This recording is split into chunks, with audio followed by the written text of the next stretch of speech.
Hello বন্ধুরা, আজকে আমি শোনাবো আপনাদেরকে সিমলার সেই অভিশপ্ত জঙ্গল। চলুন তাহলে গল্পটা শুরু করা যাক। আজ আমি সিমলার একটি অভিশপ্ত জঙ্গলের কথা বলবো। সিমলা শহরে রাতে অনেক ঘটনা ঘটেছে যা এড়ানো খুবই কঠিন। সিমলার মানুষ রাত 12টার পর ঘর থেকে বের হয় না, কারণ তারা মনে করে যে আমাদের সাথে খারাপ কিছু হওয়া উচিত নয়, যে কারণে রাতে কেউ বের হয় না।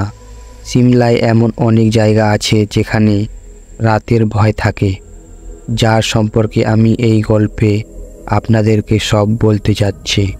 সিমলার একটি জঙ্গল খুবই বিখ্যাত, শুধু দিনের বেলায় থাকলেও রাতে সমান ভয় থাকে। তারা বিশ্বাস করে যে রাতে সেখানে যায় তাই তার মৃত্যু নিশ্চিত। ওখানকার মানুষ বিশ্বাস করে ওখানে যারা মারা যায় তাই তার আত্মা সেখানে ঘুরে বেড়ায়। তাই সিমলার ওই জঙ্গলকে অভিশপ্ত মনে করা হয়। আর যারা দিনের বেলায় সেখানে যান, মাঝে মাঝে তাদের মনে হয় কেউ আমাদের নাম ধরে ডাকছে।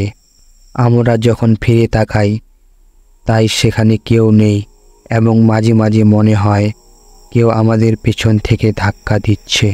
তাই দিনের বেলায় খুব কম মানুষই ওই বনে যায়, কারণ সেখানে যেতে সবাই খুব ভয় পায়, যাতে আমাদের কোনো দুর্ঘটনা না ঘটে।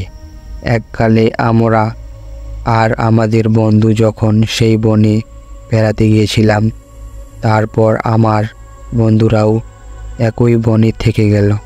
তখন আমার বন্ধুর বাবা ওই বনের বিরুদ্ধে মামলা করেছিলেন, আর তখন থেকেই সেখানকার সরকার ওই বনকে দেখার জন্য বন্ধ করে দেয়। আর আজও সেই জঙ্গল নির্জন রয়ে গেছে, কারণ সেখানে আর কেউ যায় না।